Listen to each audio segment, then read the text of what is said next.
Magandang araw po sa inyong lahat at sa mga giliw kong tagapakinig.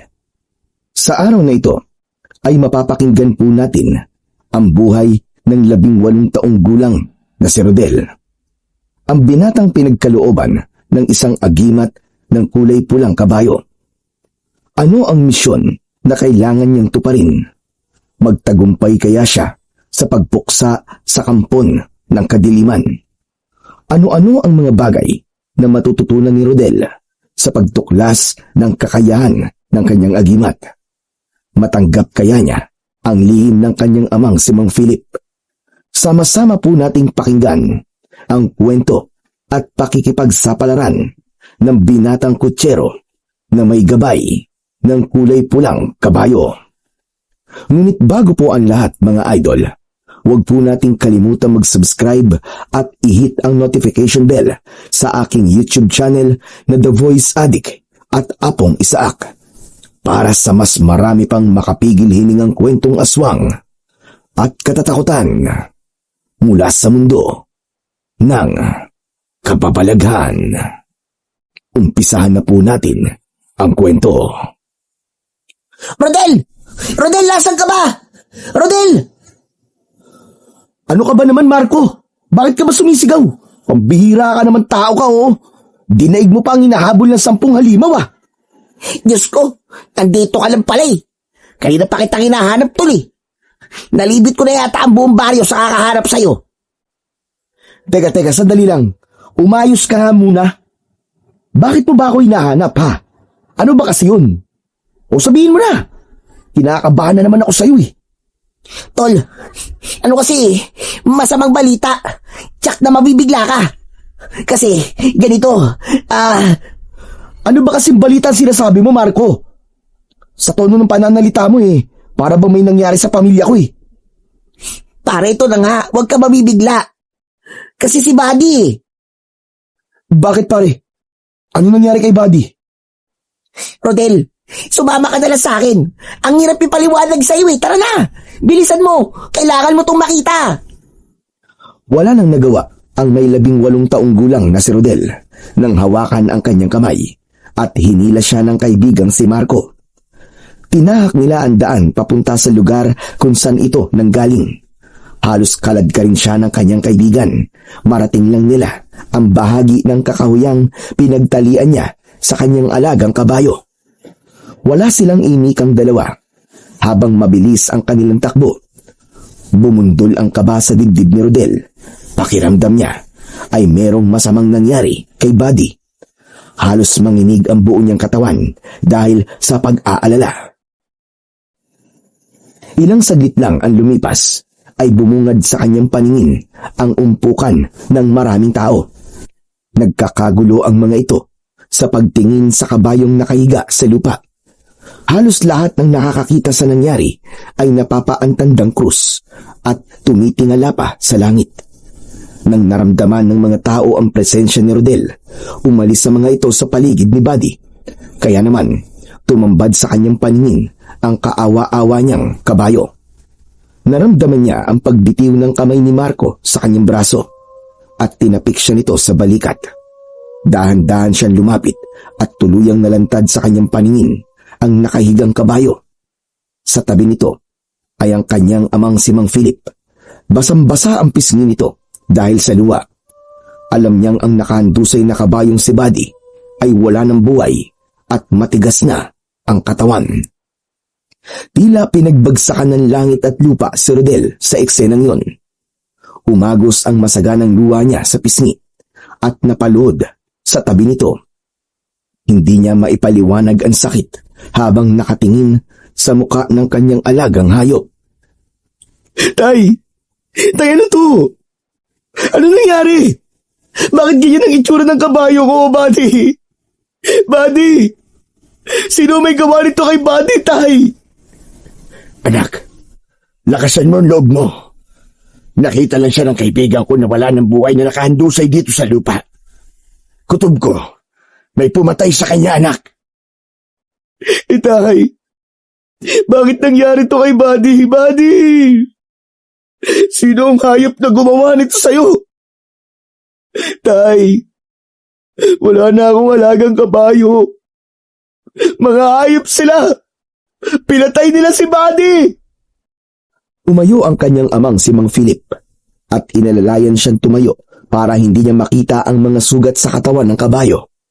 Subalit bahagya niyang iniiwas ang kanyang ama habang ang kanyang paningin ay nakatutok pa rin sa nakahigang si Buddy.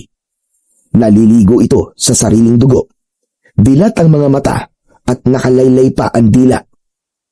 Pinahirapan muna ito bago pinaslang. Tila gumuho ang lahat para sa kanyang makita ang kalunos-lunos na sinapit ng kanyang kabayo. Simula ng 10 taong gulang pa lamang siya, ay kasama niya na ito hanggang sa kanyang paglaki. Kaya masakit para sa kanya na makita ang itsura nito sa ganung kalagayan. Dahan-dahan siyang lumapit at pinagmasdang mabuti ang mga sugat sa katawan ni Buddy. Lumuhod siya sa tabi nito at hinaplos ang nanginginig niyang kamay, ang leeg ng kabayo. 2 malalim na butas ang nakita niyang dahilan kung bakit nasawi ang kawawang si Buddy. Ang mga tao sa kanyang paligid ay nagmistulang mga bubuyog na nagbubulungan. Kanya-kanyang opinyon ang bawat isa sa posibleng dahilan ng pagkamatay ni Buddy. Ang ilan pang mga tao na nakakita sa sugat ay nagsabing marahil daw ay naiinggit sa kanya ang taong pumatay sa alaga niyang kabayo. Kaya't muling bumakas ang galit sa kanyang mukha. Mabuti akong tao! Matulungin sa kanila! Kaya wala akong nakikita dahilan para kainggitan nila ako! Bakit ba nila pinatay ang kaawa-awa akong alaga? Wala na si Buddy. Wala siyang kasalanan. Diyos ko, ano kaya pumasok sa isip ng hayop na taong pumatay sa kabayo ko? Napakawala niyang puso. Huwag ko lang makikilala talaga kung sino pumatay sa'yo, Buddy. Dahil patawarin ako ng Diyos. Baka hindi ko alam kung anong magawa ko sa kanya. Huminahon ka lang, Tol. Huwag kang masyado magpadala sa galit mo. May awa ang Diyos. Hindi niya patatakasin ang taong pumatay kay Buddy, maniwala ka. Paano ako hihinahon, ha, Marco? Diyos ko, pinatay ng kung sino man ang kabayo ko. Nang dahil sa inggit. Katanggap-tanggap ba yun, ha? Sabihin mo, Marco. Alam mo kung gaano kahalaga sa akin ang kabayo kong si Buddy. Para ko na siyang kapatid eh. Pagkatapos madadatnan ko siya rito na patay na, wala nang buhay. Iniisip ko pa lang na habang pinapatay siya ng hayop na yun, pakiramdam ko, tinatawag niya ang pangalan ko. Humihingi siya ng tulong sa akin. Tol, pero wala ako sa tabi niya. Wala akong nagawa, hindi ko siya natulungan. Patay na ang alaga ko. Anak, hindi pa naman tayo sigurado kung sino talaga ang pumatay at may gawa nito sa kanya. Kaya wala tayong ibang magagawa, kundi ang bigyan na lamang siya ng maayos na libing. Tayo hindi pwede yun. Gagawin rin po niya sa iba ang ginawa niya sa alaga ko. Kaya kailangan mahuli na kagad ang taong yun. Sino nga, anak? Sino nga ang gagawa nito? Hindi tayo pwedeng maniwala sa sinasabi lang ng mga tao. Mahalaga pa rin na sigurado tayo sa sinasabi natin. Kaya mabuti pa. At nakita naman na yan ni Kapitan. Ibaon na lang natin siya sa kakauyan. Bigyan natin ng maayos na libing. Wala na tayong magagawa sa kabayo mo, anak. Patay na siya. Siya nga naman, Tol. Tama ang sinabi ng tatay mo. Hindi natin alam kung ano ba talaga ang totoong nangyari kay Buddy.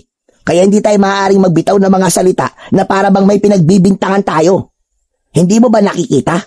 Maraming nakakarinig sa sinasabi mo. Hindi kasi kayo nawala ng kalagang kabayo eh. Kaya nasasabi niyo yan. Masakit, Tol. Sobrang sakit. Para na rin naon nawala ng kapatid. Ano ka ba naman, Tol? Naiintindihan ko naman kung gaano kasakit ang mga pinagdadaanan mo ngayon. Pero, Tol, baka mas lalo ka lang mapahamak kung basta ka na lang maniniwala sa mga sinasabi ng mga taong yan. Mas lalo lamang lalaki ang gulo. Kaya tumigil ka na, tol. Huminahon ka lang. Anak, tanggapin na lang natin ang masamang nangyari kay Buddy. Hindi na natin maibabalik pa ang buhay niya. Kahit magwala ka pa, walang mangyayari. Anak, tandaan mo, walang lihim na hindi nabubunyag. Kaya ipaubaya na lamang natin kay Kapitan ang paghahanap sa totoong pumaslang sa kanya. Tila natauhan si Rodel sa mga narinig mula kay Mang Philip na kanyang ama. Masakit man para sa kanya, ang pagkawala ng kanyang alagang kabayo ay wala rin naman siyang magagawa para ibalik pa ang buhay nito. Nagsimula na ring umalis ang mga tao at ang naiwan na lamang ay ang ilang mga kalalakihan na tutulong sa paghuhukay ng lupa para ibaon ang katawan ni Buddy. Samantalang si Mang Philip naman ay nauna nang umuwi para bantayan ang kanyang inang si Aling Mera. 9 na buwan na ang tiyan ng kanyang ina at hindi pwedeng wala itong kasama. Kaya naman, naiwan na lang silang dalawa ni Marco. Pagkalipas ng ilang oras na pagdudukal ng lupa ay natapos din ang paglilibing kay Buddy.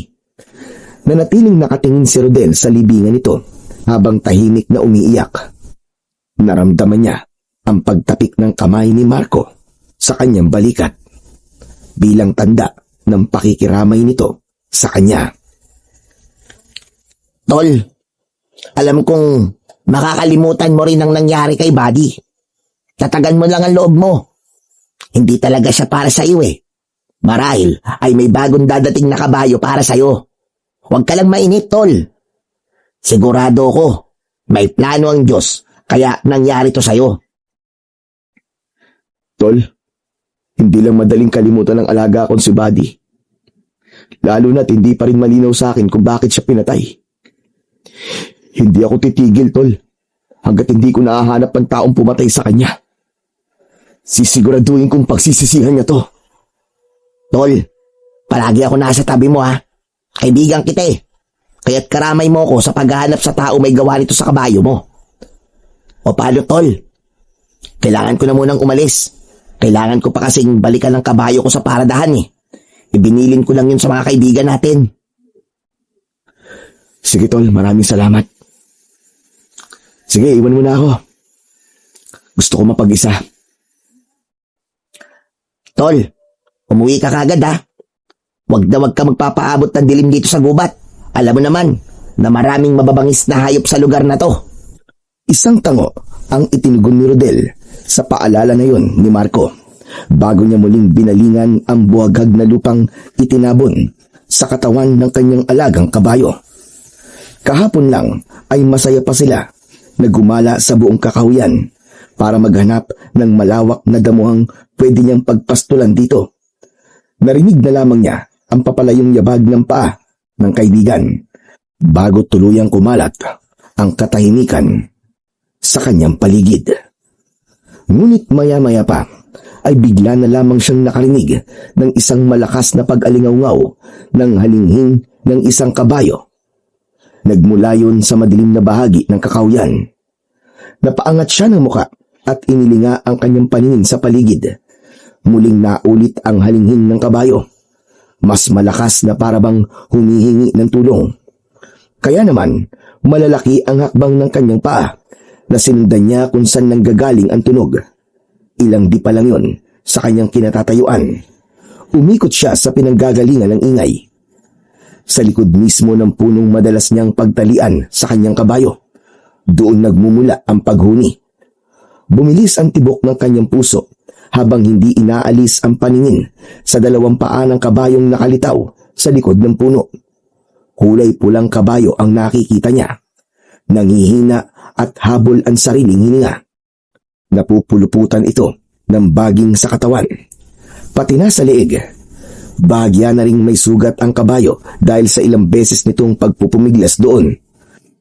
Pati na ang bibig nito, kaya pala halinghing lang ang nagagawa ay dahil may nakagapos doon na matinik na baging. Nagpalinga-linga siya sa paligid para magbaka sakaling may ibang tao na nandoon. Ngunit na lamang niyang mag-isa lamang siya sa gubat na yon. Naku, Sandali lang ha. Huwag ka mag-aalala. Tutulungan kita. Konting tiis lang. Sandali. Naghanap ng 2 bato si Rodel sa lupa para yon ang gamitin niyang pamputol sa baging. Sakto naman na nakita niyang may matalas na 2 bato sa tabi ng kabayo. Dali-dali niya itong dinampot at doon mismo pinitpit niya ang mga baging. May pagkakataon pa na tinatamaan ng bato ang kanyang kamay pero tuloy lang siya sa pagliligtas sa kulay pulang kabayo. Tumagal yun ng halos 20 minuto bago niya tuluyang natanggal ang baging. Nagkaroon din siya ng sugat sa kanyang mga kamay na hindi naman niya iniinda ang sakit. Saka niya pinagmasdan ang nakahiga pa ring kabayo sa lupa. At tila kinausap niya ito na para bang si Buddy lang ang kaharap niya. Kaya lang, hindi pa rin siya makapaniwalang may ganung uri ng kabayo. Kakaiba ang kulay at kakaiba rin ang tindigan. Nang tuluyang maalis niya ang mga baging sa katawan ng kabayo, ay tumayo na siya at kinausap muli ito. Hoy, pulang kabayo! Kaya mo bang tumayo, ha? Pasensya ka na, ha? Natagalan ng pagtanggal ko sa baging. Ano ba kasing ginagawa mo sa lugar na to? Naliligaw ka ba, ha? Taga Karatig Rancho ka ba? Halinghing lang ang itinugon nito sa kanyang tanong. Para bang naninibago siyang hindi na si Buddy ang kinakausap niya. Pero umaasa siyang wala sanang may-ari sa kabayo. Nang sa ganun ay meron ng pansamantalang papalit sa kabayo niya. Gumalaw ito habang iniluluhod ang unahang paa nito para makatayo ng tuluyan sa lupa. Kaya lang ay bakas pa rin sa mukha ng kabayo na may iniinda talaga itong sakit sa paa at leeg. Nagulat si Rodel sa biglang pagtaas ng unahang paa nito, katulad ng ginagawa sa kanya dati ni Buddy. Saka yumuko na tila ba may gusto itong ipakita sa ulo nito. Ano bang ibig sabihin ng pagyuko mo, ha, kabayo? Dati kasi, kapag si Buddy ang gumagawa niyan, iniisip kong may nangangati sa kanyang ulo. Pero, syempre, iba sa kanya. Kaya hindi ko alam kung anong gusto mong sabihin sa akin. Magkakasunod ulit na paghalinghing ang ginawa ng kabayo, kasunod ng pagtaas ng kaliwang paa nito sa unahan. Pagkatapos ay paika-ikang umikot na tila sinasabi nitong kunin ang buhok nito sa ulo. Kaya naman, ginawa niya kung ano ang pagkakaintindi niya sa ibig sabihin ng kulay pulang kabayo. Napakunot ang kanyang noo nang mapansin ang nakatiring tas na buhok nito na tila ba may sumadyang gumawa nun. Parang nagbunot lang siya ng tanim ng halaman dahil agad niyang nakuha ang nakatiring tas nitong buhok. Halos kalahating dipa ang haba nun. Pinagmasdan niyang mabuti ang bagay na yon. Ngunit nagulat si Rodel nang kumalat ang liwanag sa kanyang mga kamay. Umulupot ang hawak niyang buhok sa braso niya. Nabitiwan niya ang tila buhay na buhok at bumagsak yun sa lupa. Nanlalaki ang kanyang mga matang titig na titig sa pulang kabayo. Ano yun, ha? Bakit gumalaw ang buhok na kinuha ko sa ulo mo kanina? Teka, anong klaseng nilalang ka ba? Muling humalinghing ang kulay pulang kabayo at tinapak-tapakan ang nakatirintas na buhok sa lupa saka tumingin sa kanya. Kaya naman, napilitan siyang damputin yun na para bang may humihila sa kanyang malakas na puwersa para hawakan yun. Yumuko si Rodel at pinagmasdang mabuti ang mahiwagang buhok na nasa lupa. Saktong pagdampot niya ay tila nagkaroon yun ng buhay na pumulupot muli sa kanyang kanang braso. Kahit na anong pagwaksi at pagwasiwas niya sa ere ay hindi na yun natanggal sa kanyang kamay. Takot na takot siya. Pakiramdam niya ay para itong ahas na nakapalupot sa kanyang braso. Natatarantang napapatingin siya sa gawi ng kabayong nakatitig lamang sa kanya. Para bang pinag-aaralan din ito ang kanyang galaw. Diyos ko! Ano ba to? Tanggalin mo to! Hoy! Pulang kabayo! Ano ka ba? Anong ibig sabihin ito? Aray! Tulungan mo akong alisin ang buhok na to sa braso ko! Ano ba to?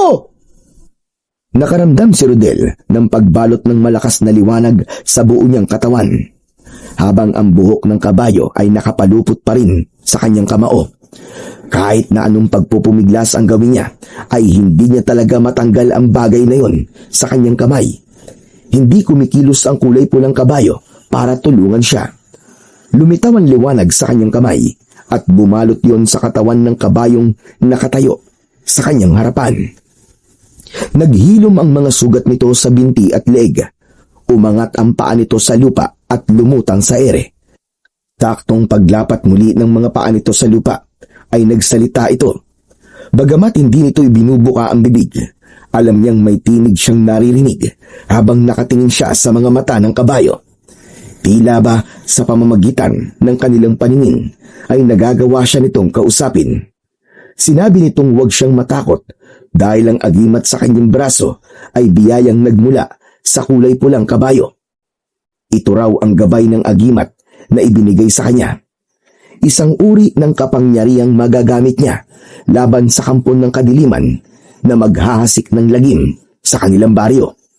Kailangan din daw paghandaan ni Rodel ang pagsalakay ng isang pangkat ng mga aswang na uubos sa mga ipapanganak pa lamang na sanggol, at kasama raw ang kanyang ina sa mga dapat niyang protektahan. Anak ng teteng, oo.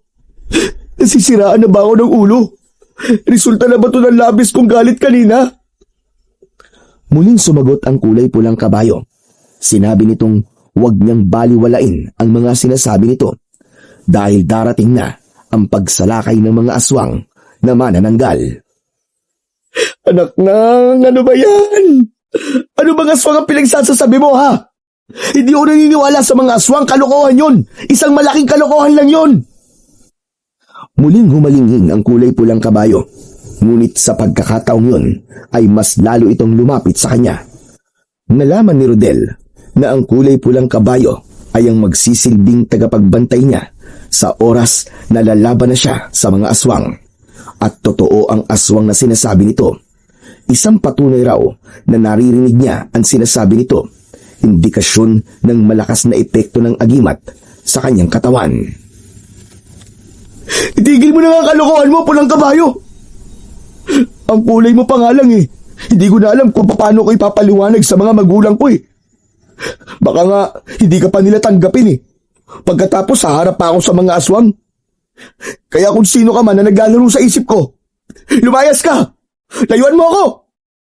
Hindi kita kailangan. Kaya kung pwede, bawiin mo na tong agimat ko sa braso ko. Saka wag mo madamay-damay ang nanay ko rito, ha. Pagkatapos kitang tulungan eh, bibigyan mo ako ng parang sumpa. Problema lang naman ang hatid dito sa buhay ko eh. Tila nainis sa kanya ang kulay pulang kabayo at sinipa siya nito ng bahagya. Ngunit natumba pa rin siya sa kanyang kinatatayuan at tinitigan siya nito ng masama sa kanyang mga mata. Nakita niya ang refleksyon ng kanyang sarili sa mga mata nito. Tila gusto niya nang maniwala sa mga sinasabi ng kulay pulang kabayo. Kung ganun, teka, totoong ikaw ang gabay ng agimat na to? At kaya kita naririnig ay dahil sa buhok na to? Pero teka, bakit ako? Masyado nang magulo ang buhay ko. Huwag mo nang dagdagan, pambihira naman, oo. Hindi ako nararapat sa kapangyarihang to. Iba na lang ang piliin mo. Hindi raw nito dinadagdagan ng kanyang problema, kundi siya raw ang pinili ng agimat dahil sa pagiging mabuti niya sa mga hayop. Nalaman ni Rodel na asbar ang pangalan ng kulay pulang kabayo at masaya raw itong makilala siya. Maya-maya pa ay muli itong nagsalita. Ipinaliwanag nito na ang lahat ng nakikita niyang liwanag, pati na ang kulay ng balat ng kabayo, ay siya lamang daw ang nakakakita. Kaya walang dapat na ipag-alala kung sakaling isasama niya ito sa kanilang bahay. Nang sa ganun, madali para sa pulang kabayo ang mabantayan siya at masigurong ligtas siya sa lahat ng oras. Manganganib daw ang buhay ng bagong tagapangalaga sa agimat. Paano yan? Makakatanggi pa ba ako? Nabanggit mo nang nasa panganib din ng nanay at kapatid ko. Hindi ko lang alam kung anong sasabihin sa akin ni tatay. Natitiyak akong magugulat silang lahat dahil nagkaroon kagad ako ng kabayo na kapalit ng alaga kong si Buddy. Muling umalingaw-ngaw ang malakas na paghalinghing ng kabayo, kasabay ng pag-angat ng dalawang paa nito sa unahan. Batay sa kilos nito, sinabi ng kabayo na hindi raw tao ang may gawa sa pagkamatay ng kabayo niya. Kagagawan daw ito ng isang aswang na manananggal. Kaya naman, napatayo si Rodel at matagal na napatitig sa mga mata ng kabayo. Magsasalita pa sana si Rodel nang biglang sumulpot sa kanyang likuran ang kaibigan niyang si Marco. Nakaawang ang bibig nitong titig na titig sa anyo ng kabayo. Nag-aalala siyang baka narinig nito ang mga pinag-usapan nila. Oh, Marco, kanina ka pa ba dyan? Hindi, tol. Kakadating ko lang. Grabe ka, tol. Hanep, ang ganda ng kulay itim mong kabayo, ah. Wow, ang pogi naman. Nakahanap ka kagad ng kapalit ni Buddy, ah. Ha? Kulay itim na kabayo ang tingin mo sa kabayong yan? Oo naman, bakit? Hindi mo ba nakikita ang kulay niya? Grabe, tol. Hindi ako makapaniwalang makakabili na kagad kayo ng bagong kabayo. Nag-aalala pa naman ako sa'yo kanina. Kasi akala ko nagluluksa ka pa rin sa pagkawala ni Buddy. Yung pala, bumili ka na kagad ng bago mong kabayo.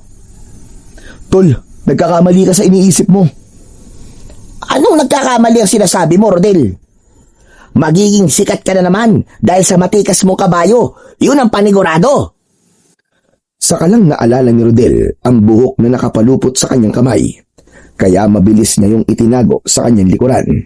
Subalit hindi naman yun nakaligtas sa paningin ni Marco. Uy. Teka sandali lang, tol. Ano yung tinatago mo sa likod mo, ha? Ha? Wala to. Hehehe, anong wala? Halata naman sa'yo na may tinatago ka sa likod mo, ha? Patingin nga, ano ba yan? Baka naman nabasag na yung kabao mo dahil sinuntok mo mga puno rito. Pambihira ka, ba't ko naman gagawin yun, tol? Hindi pa naman ako nasisiraan ng ulo, no? Kung hindi, ano nga nasa likod mo? Patingin ako, sige na. Kahit anong gawing pag-iiwas ni Rodel, ay nahila na ni Marco ang kanyang braso at nalantad dito ang itinatago niyang buhok ng kabayo. Kaya lang, binitiwan din ito ang kanyang kamay at nagtakang tumingin sa kanya. Siraulo ka talaga, Rodel, eh. Pinakaba mo naman ako, eh. Akala ko, talaga may tinatago ka riyan. Wala naman pala. Tara na nga, ang lakas mo talaga mag-trip. Masaya akong buo pa rin ang kamao mo, tol. Ha? Wala kang nakikitang buhok sa kamay ko, Marco? Pambira naman, oh. Ano bang buhok ang pinagsasabi mo, Rodel? Ikaw talaga kahit kailan, palagi mo na lang akong pinag-iisip. Tara na nga. Kanina ka pang hinihintay ng tatay mo, eh. Sigurado ka? Hindi mo nakikita ang buhok sa palad ko? Ayan, hindi nga natatanggal, eh. Ano to? Ang ibig sabihin, ako lang talaga nakakakita sa buhok na nasa kamay ko. Pambihira. Akala ko niloloko lang ako ni Asbar. Hoy, pare. Ano pa binubulong-bulong mo? Anong nangyayari sa'yo? Sino ba kinakausap mo? Malinis ang palad mo. Wala akong nakikitang buhok sa kamay mo. Tara na nga. Bigla ako nag-alala sa'yo, eh. Baka naman namamaligno ka na sa lugar na to. Di kaya nasisiraan ka na ng isip. Ang mabuti pa kaya, ako na magdadala ng kabayo mo sa bahay nyo. Tara na. Bigla tuloy akong pinagtaasan ng balahibo sa katawan, eh. Hindi na pinilit pa ni Rodel na maniwala ang kaibigan sa mga sinasabi niya. Marahil ay totoo nga ang sinasabi ng kulay pulang kabayo na siya lang talaga ang nakakakita sa buhok na nakapalupot sa kamay niya. Hindi nga napapansin ni Marco ang totoong kulay ng kabayong kasama niya. Inilalayan na lamang siya nitong maglakad palabas ng kalsada. Nakita niya ang nakaparada nitong kalesa sa gilid ng daan. Pagdating doon, ay yumuko ang kulay pulang kabayo sa kanya. Nagpapahiwatig yun na dito siya sumakay. Sinabi nitong walang sino man ang dapat na makakaalam tungkol sa kakayahan niya at sa agimat. Maya-maya pa ay sumakay na siya sa likod nito. Pagkalipas ng ilang saglit ay narating nila ang bahay ni Mang Philip. Natanaw niya kagad ang matanda habang gulat na gulat ang anyo nito. Hindi na nakapaghintay ang kanyang ama at agad itong lumapit sa kanilang kinaroroonan. Nauna siyang bumaba ng kabayo, kasunod ang kaibigan niyang si Marco. Rodel, anong ginagawa ng kabayong yan dito? Kanino yan? Tay, nakita ko lang po sa gubat kanina. Wala naman po may-ari kaya dinala ko na lang po dito sa atin. Ano ka mo? Walang may-ari? Aba, nasisiraan ka na yata ng ulo, Rodel eh. Pwede bang walang may-ari ang isang magandang kabayong katulad yan? Hala, sige. Isoli mo yan doon sa gubat at baka mamaya ikaw pa ang habulin na may-ari niyan. Wala tayong ibabayad. Tay, kahit tanungin niyo pa po si Marco, wala po talaga nagmamay-ari sa kabayong yan. Isa pa, kung may maghahabol man po, edi ibibigay ko naman sa kanila eh. Ang mahalaga, ngayon may kabayo ng gagamit sa kalesa ko. Kahit papano, mababawasan na po ang lungkot kapag maaalala ko po si Buddy. Anak ng teteng, oo. Hindi mo pwedeng ikatwiran yan. Kapag nandito ng totoong may-ari sa kabayong yan. Tay, wag na po natin pagtalunan to. Hindi ko po siya ibabalik dahil sa akin na po ang kabayong yan. Ang totoo nga po bala ko na kagad siyang gamitin mamaya sa biyahe. Sayang din naman po ang kikitain ko. Abat, talagang ibabandera mo pa sa lahat ng kabayong yan, ha? Pabira ka naman, lalaki ka, oo. Hindi mo ba nakukuha ang ibig ko sabihin, ha, Rodel? Naisip mo ba na baka mamaya yan naman ang patay ng taong may lihim na galit at inggit sa'yo? Pambira ka talagang tao ka. Pagkatapos iiyak-iyak ka na naman na parang batang inagawan ng laruan. Tay, ako naman po mananagot sa kabayong to Isa pa, nalaman ko po na hindi naman tao ang pumatay sa kabayo kung si Buddy, kundi isang aswang. Anak ng pitong kagaw, oo. Kailan ka pa naniwala sa aswang, ha, Rodel? Marco, sabihin mo nga sa akin, may nangyari ba sa kaibigan mo nang iwan natin siya doon sa gubat? Aba, wala naman po, Mang Philip. Maliban po sa kakaibang kinikilos ni Rodel at sa kabayong kasama namin. Ano ba kayong dalawa? Pinag-iisipan niyo bang nasisiraan ako ng ulo? Anak ng putya naman, oo. Grabe kayo sa akin Parang kabayo lang Nagkakaganyan kayo. Nawala si Buddy, kaya malaking bagay sa akin na may pansamantalang papalit sa kanya. Napapasabunot na lamang sa sariling buhok si Mang Philip nang marinig ang sinabi ni Rodel, habang si Marco naman ay panay ang sulyap sa kabayong nasa tabi niya. Tila nakikinig din ito sa sinasabi ng kanyang ama. Pagkatapos ay itinaas nito ang unahang bahagi ng paa nito at muli niyang narinig ang boses ng kabayo. Pinipigilan siya nitong makipagtalo sa kanyang ama at kaibigan. Hayaan lang daw niya na magalit ang kanyang ama dahil kailangan niyang magtiis para mailigtas ang kanyang mga magulang. Nararamdaman daw nitong nalalapit na ang paglusob ng mga aswang sa baryo. Aalis din daw si Asbar kapag natapos na ni Rodel sa kanyang misyon. Tila wala nang nagawa si Mang Philip para pigilan pa si Rodel. Ay nako, sumasakit ang ulo ko sa'yo. Bahala ka nga. Basta, hindi ako madadamay sa kabayong yan, Rodel, ha? Pabihira, oo.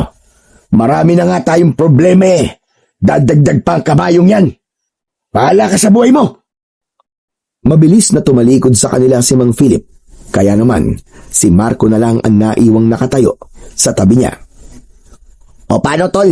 Kailangan ko na rin umalis Ikaw na ang bahalang magpasensya sa mga sinabi ko, Nagsabi lang naman ako ng totoo kay Mang Philip dahil naninibago ako sa mga kinikilos mo.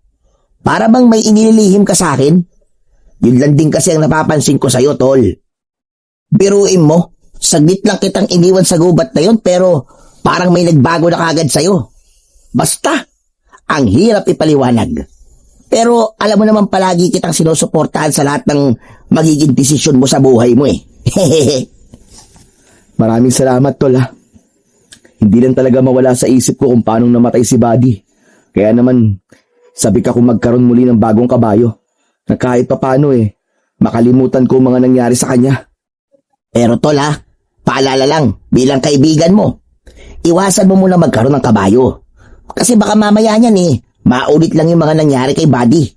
Hindi pa rin kasi mawala sa isip ko yung may posibilidad na baka nga may totoong naiinggit sa'yo. Kaya mag-iingat ka, tol. Siya ang dapat na mag-ingat sa akin, tol. Dahil sa oras na malaman ko kung sino talaga ang pumatay sa kabayo ko, humanda siya. Dahil gagawin ko rin sa kanya kung anong ipinalasap niya kay Buddy. Pero hindi pa rin mawala sa isip ko na baka hindi tao ang gumawa nun sa kanya, kundi isang aswang. Parang malabo naman yatang mangyaring may aswang sa baryo natin, tol. Sa tagal ko na nakatira rito, wala pa akong nababalitaan na may umaataking nilalang dito. O paano? Kailangan ko na talagang umalis. Hindi pa naman ako nakapagpaalam ng maayos kay nanay. Magkita na lamang tayo mamaya sa paradahan ng mga kalesa. Sige, tol. Gusto kong subukang gamitin si Asbar para malaman ko kung pwede na siyang pumasada. Tangulang ang itinugon ni Marco sa sinabing yun ni Rodel. Pagkatapos ay nagmamadali na itong sumakay sa kalesa. Naiwan silang dalawa ni Asbar na tila nakikiramdam sa paligid. O ano? Anong masasabi mo, Asbar? Tama ba tong plano mong pumalit kay Buddy? Hindi kaya magtaka mga kaibigan ko sa pagkakaroon ko ng bagong kabayo? Umalinghing ang kabayo at ginalaw-galaw ang ulo nito sabay tulak sa kanyang likod. Sinabi nitong ang mga tao sa paligid niya ay huwag niyang pagkakatiwalaan dahil ang mga aswang ay may kakayahang mag-anyong pangkaraniwang tao. Kaya sa palagay nito ay tama lamang na ituloy ang pagiging kutsero ni Rodel at magpanggap na parang walang nangyari. Sa ganung paraan ay mahuhuli niya ang totoong pumatay sa kanyang kabayo. Bakit hindi ko naman pagkakatiwalaan ng mga taong nasa paligid ko? Kaibigan ko sila at magulang. Ay naku, tara na nga muna. Magpahinga ka sa ilalim ng puno at iahanda ko naman ang kalesa mo. Muling sinulyapan ni Rodel ang kanyang kamay. Naroon pa rin ang buhok ng kulay pulang kabayo na si Asbar. Totoong siya lang ang nakakakita sa bagay na yon, maging sa totoong kulay ng kabayo niya. Bigla naman siyang natigilan sa kanyang pagakbang nang mapako ang kanyang paningin sa kanyang ama na nakasilip sa bintana. Kasama nito ang kanyang ina na hinihilot-hilot ang tiyan na tila nagsisimula na yon sumakit. Kanina pa pala siyang pinagmamasdan ng kanyang ama at ina. Kaya naman ay nagkunwari siyang hindi siya apektado sa paraan ng pagkakatitig ng mga ito sa kanya. Pagkalipas ng ilang oras na paghahanda niya sa kalesa, ay tagumpay niyang nailagay ang kalesa sa katawan ni Asbar. Papunta sila sa paradahan ng kalesa upang magsimula ng panibagong hanap buhay. Hindi na lamang niya papansinin ang mga sasabihin ng mga kasamang kutsero. Pagdating niya sa establero, ay natanaw niya kagad ang kaibigang si Marco. Tila hinihintay siya nitong dumating. Napako naman ang kanyang paningin sa unahan nito dahil sa mga babaeng nakatitig sa kanya. Nagtataka ang mga tao sa pagkakaroon niya ng kabayo, kaya nagsimula ang bulong-bulungan na hindi naman niya pinansin. Nakakunot ang kanyang noo nang bumaba siya sa kalesa. Agad na lumapit sa kanya si Marco. O tol, mabuti naman at dumating ka na. Kanina pa sila naghihintay sa'yo eh. Sa kalesa mo raw sila sasakay. Ano? Sino sila? Yung mga babaeng yun ba? Aba, bakit naman daw sa akin? Ang mabuti pa kaya, sila na lang ang tanongin mo, Rodel. Marami ang nasa unahan ng pila pero ang gusto talaga sa kalesa mo sumakay. Sige na, lapitan mo na. Nilapitan ni Rodel ang apat na babaeng nakatayo sa unahan ng upuang gawa sa kahoy. Mukhang kanina pa ngang naghihintay ang mga ito sa kanya. Narinig naman niya ang mga bulungan ng kutserong nandoon. Sinabi ng mga ito na swerte raw siya at babae na raw ang naghihintay sa kanya. Sabay tawanan. Pero wala naman daw masama kung siya ang pinili ng mga babae na magatid sa baryong gustong puntahan ng mga ito. Kaya wag daw siyang mag-alala. Kasunod ng pakikiramay ng mga ito sa nangyari sa kanyang kabayo. Saktong paglapit niya sa magandang babae ay nagsalita kagad ito habang titig na titig sa mukha niya. Hindi niya kilala ang mga babae, kaya labis ang pagtataka niya kung bakit siya ang hinahanap ng mga ito. Miss, hinihintay niyo raw ako? Oo, kuya. Ikaw ba si Rodel? Oo, ako nga. Teka, bakit kilala mo ako? May nagrekomenda kasi sa amin eh. Sa kalesa mo raw kami sumakay. Maayos ka raw magpatakbo ng kabayo. Saka, medyo malayo kasi ang pupuntahan naming baryo eh. Ganon? Pero, sino ba nagrekomenda sa akin sa inyo? Nakakahiya naman kasi sa mga ibang kutsero na nandito eh. Mamaya pa kasi ang pila ko eh. Nakakahiya naman kung ako ang mauuna sa kanila, di ba? Pasensya na, pero si Lola Iska nagsabi sa amin na ikaw lang daw ang pumapasada sa baryong pupuntahan namin. Kaya huwag ka na mag-ilala dahil kinausap ko na mga kutsero nandito at pumayag naman sila. Ano, si Lola Iska baka mo? Talaga bang sinabi niya yon? Teka, saan ba dapat ang punta nyo? Sa baryo ng Sampoldo. May mga kasama ako, 4 kami mga babae. Pasensya na, pero mas panatag kasi ang loob namin sa iyo eh. Ganun ba? Nako, tama-tama. Doon kasi ako nakatira eh. Saang banda ba sa baryo ng Sampoldo? Kilala mo ba si Lolo Greg? Ha? Medyo liblib ang baryo namin eh. Kaano-ano niyo ba si Lolo Greg? Lolo ko siya. Magbabakasyon lang kami ng mga kaibigan ko. May hahatid mo ba kami? Oo naman. Nag-aalala lang kasi ako na baka mahirapan kayo sa pagpunta sa bahay ni Lolo Greg. Nasa gitna kasi ng kakahuyan ng bahay ng matandang yun eh. Nako, sanay na ako sa lugar na yun. At totoo, pagkatapos mamatay ni nanay, lumaki ako sa pangangalaga ni Lolo Greg. Ganun ba? O sige, tawagin mo na mga kasama mo, miss, para makaalis na tayo. Marisa ang pangalan ko. Naiilang naman ako sa pagtawag mo sa akin ng miss. Mukha kasing mas bata ka pa sa akin eh. Mukha nga, 18 taong gulang pa lang ako eh. Ikaw ba? Sabi ko na nga be, 22 taong gulang na ako. Bali, 4 na taon pa lang agwat natin sa edad ano? Sige, tatawagin ko na sila Rodel. Tangulang ang itinugod ni Rodel kay Marisa nang umalis ito at tumalikod sa kanya. Maganda ang babae, maputi, matangkad, at may biloy sa tigkabila ang pisngi.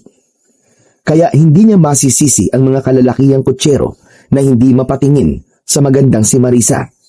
Mas lalong nagkagulo ang mga kalalakihan nang lumapit sa kanya ang 3 pandalaga. Magaganda rin ang mga ito, lalo na kapag ngumingiti. Batay sa pananamit ng mga ito, parang lumaki ang mga ito sa syudad. Maya-maya pa ay biglang nagsalita si Marisa. Nakangiti ito sa kanya na tila ba nang aakit ang mga mata, habang ang alon-alon nitong buhok ay nililipad ng hangin. Kaya naman, nalalanghap niya ang natural na bango ng dalaga. Hindi pa ba tayo aalis, Rodel? Tulala ka na kasi dyan eh. Saka lang napansin ng binata na nakangiti na rin ang 3 mga dalaga, habang nakatingin sa kanya na tila ba nagbubulag-bulagan pa at nagpapapungay rin ng mga mata. Hindi niya alam kung bakit parang hindi siya nagsasawang tumingin sa mga muka ng babaeng nasa harapan niya. Mabilis namang lumapit si Marco na hindi napigilan ang sarili na bumulong sa kanya. Hoy, grabe ka tol. Hindi mo naman sinabing marami ka palang kilalang mga babae. At ang gaganda nila. Ipakilala mo naman ako sa isa oh. Sus, ikaw talaga. Umiral na naman ang pagiging babaero mo. Hindi ko rin kilala ang mga yan. Si Lola Iska nagsabi sa kanilang sa kalesa ko sumakay. Teka, sandali lang. Saan ba raw pupunta ang mga babaeng yan? Tol, hindi ka maniniwala sa sasabihin ko. Yung pinakamaganda, apo ni Lolo Greg. Ang pangalan niya ay Marisa. Talaga? Ngayon ko lang nalamang may maganda palang apo si Lolo Greg ah. Hindi pa ba tayo aalis, Rodel? Magkikwentuhan na lang ba kayo? Oo nga pala, pasensya ka na Marisa. O sige Marco, mauna na ako. Susunod talaga ako sa inyo, Rodel. Delikado kasi ang lugar na yun eh. Uy, ano ka ba?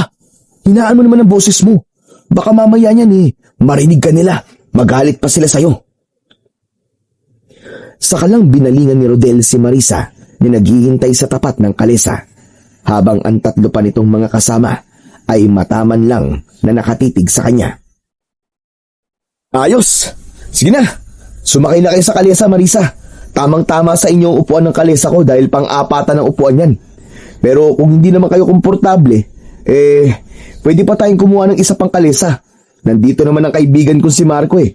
Baka kasi mahirapan ang kabayo dahil lubak-lubak ang kalsada papunta sa bahay ni Lolo Greg. Naku, hindi na. Hindi naman kami maarte. Ayos na itong magkakasama kami nang hindi kami magkaiwalay sa pupuntahan namin. Hindi pa naman nila kabisado ang lugar. O ano, tara na, Rodel. Hindi na ako makapaghintay na makita ko ang lolo ko. O sige na, sumakay na kayo nang makaalis na tayo. Inalalayan isa-isa ni Rodel ang mga kamay ng 4 na dalaga sa pagsampa sa kalesa. Halos lahat ng dalagang nagpapatid sa baryo ay si Rodel ang pinipiling maghatid sa mga ito. Hindi naman maitatanggi na marami na rin ang nakapagsabing gwapo siya at malakas ang dating. Kaya naman talagang hinahabol siya ng mga babae. Hindi na lamang niya pinapansin dahil iba ang gusto niya sa buhay, ang makapag-ipon na muna ng pera bago mag-asawa. Saka masaya siyang tumutulong sa kanyang mga magulang. Masaya rin siyang buhay binata. Walang inaalalang gastusin para sa pamilya, kundi ang iniisip lamang niya ay ang kanyang mga magulang. Likas kay Rodel ang pagiging matulungin, lalo na sa mga hayop. Kaya nasabi niya sa kanyang sarili na kung iibig siya ng isang babae, ay gusto niya ay yung tanggap siya at mapagmahal din sa mga hayop katulad niya. Yun ang nagiging batayan niya sa pagiging mabuting asawa. Habang tumatakbo ang kanyang kabayo, ay bigla namang nagsalita si Marisa. Nakatanaw ito sa labas ng bintana at malungkot na nakatingin sa mga nagtataasang mga puno sa gilid ng daan. Grabe! Ang laki na pala ng pinagbago ng lugar na to, Rodel. Aba, oo naman. Marami na mga bahay na nakatayo sa baryong to. Isa na lang talaga ang hindi nagbabago. Sa susunod na eleksyon pa yata, madudugtungan ng sementadong kalsada. Wala bang gumagalang aswang sa lugar na to? Muntik nang masamid sa sariling laway si Rodel dahil sa tanong na yun ni Marisa.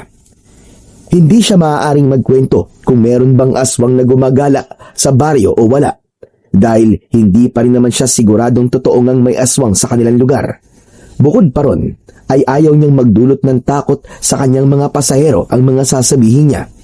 Kaya naman, idinaan na lamang niya sa pagngiti upang hindi masamain ng dalaga ang isasagot niya habang ang kanyang mga mata ay nakatingin sa udahan ng kanilang dinadaanang kalsada. Biglang nagsalita si Asbar. Sinabi nito na tama lang ang ginawa niyang paglilihim sa mga ito. Walang maaaring makaalam na may aswang na manananggal sa kanilang baryo. Aba, napapangiti ka, Rodel, ah. Kung ganun, wala palang aswang sa baryong to. Mapapanatag na ang kalooban ng mga kasama kong sina Sarah, Magda at Leia. Pasensya na. Para sa akin kasi, mas nakakatakot ang mga taong halangang bituka. Yung mga pangkat na mga taong biglang pumapasok sa bahay para lang pumatay. O di kaya, sa mga taong pumapatay sa mga alagang hayop para lang masabing matapang sila. Grabe naman yun. Uso pa ba yun dito? Naku hindi naman. Sinasabi ko lang na mas nakakatakot ang mga taong ganun ang gawain kesa sa mga aswang. Kumusta na kaya si Lolo Greg? Buhay pa kaya siya? Abay, sa palagay ko naman, buhay pa si Lolo Greg. Wala naman ako nababalita ang tungkol sa kanya eh. Hindi naman kasi lumalabas ng bahay yung matandang yun eh. Siguro, isang beses ko pa lang siya nakita na naisakay ko sa kalesa ko. Ganun ba? Kawawa naman pala si Lolo Greg. Tumandang mag-isa. Namatay kasi ang kaisa-isa niyang anak eh. Ako naman ay mas piniling lumayo para makalimutan ko ang pagkamatay ng nanay ko. Brutal siyang pinaslang sa baryong to. Ni hindi binigyan ng pagkakataong paglamayan namin ni Lolo Greg. Sinunog nila ang katawan ng nanay ko at isinaboy ang abo sa lupa ni Lolo Greg. Pero ngayong nagbalik na ako, maniningil ako ng pautang. May malaki kasing utang ang taong naging dahilan ng pag-alis ko dito. Ganun ba? Kung ganun, kawawa naman palang nangyari sa nanay mo. Saka, kung pera naman ang inutang sa'yo, sayang naman dapat may interes na. Hindi maipaliwanag ni Rodel ang kabang bumalot sa kanyang dibdib. Tila may ibig sabihin ang bawat bitaw ng mga salita ni Marisa. Parang nababakas niya sa boses nito ang matinding galit.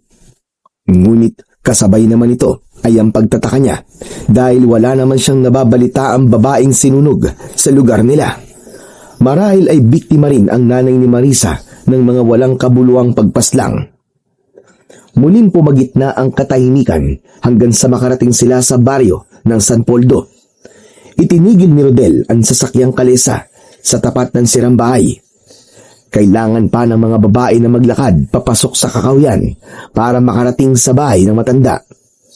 Nahihiya naman siyang mag-alok dito ng tulong para ihatid ang mga ito sa pupuntahan, kaya't nahabol na lamang niya ng tanaw ang papalayong mga dalaga. Hindi lang niya maiwasan ang hindi magtaka kung paanong ang ganong kagandahan ng mga babae ay mas pipiliing magbakasyon sa isang liblib na baryo ng kanilang probinsya. May bahagi sa puso niya na sana ay muli niyang makita si Marisa. Magaan ang loob niya sa dalaga na parabang nakadikit na sa isip niya ang maganda nitong muka. Idagdag pa ang nararamdaman niyang awa para dito. Maya-maya pa ay nagpasya na siyang bumalik sa kalesa.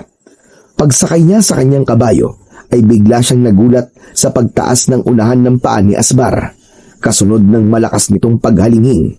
Kaya naman, nawala ang lahat ng iniisip niya at nabaling ang kanyang atensyon sa nagwawalang kabayo.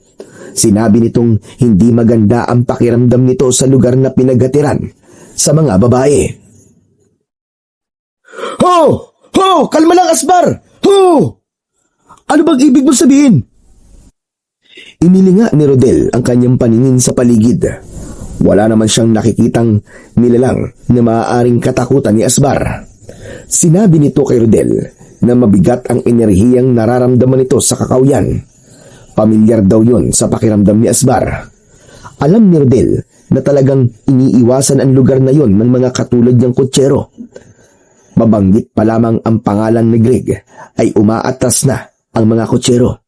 Dahil madalas napapabalitang miyembro ng kulto ang matanda, kaya walang nangangahas na lumapit sa lugar na yon. Hindi naman niya akalain na pati pala ang mga kabayo ay takot din sa bahaging yun ng kalsada. Oo na, Asbar. Huwag ka na mag-alala.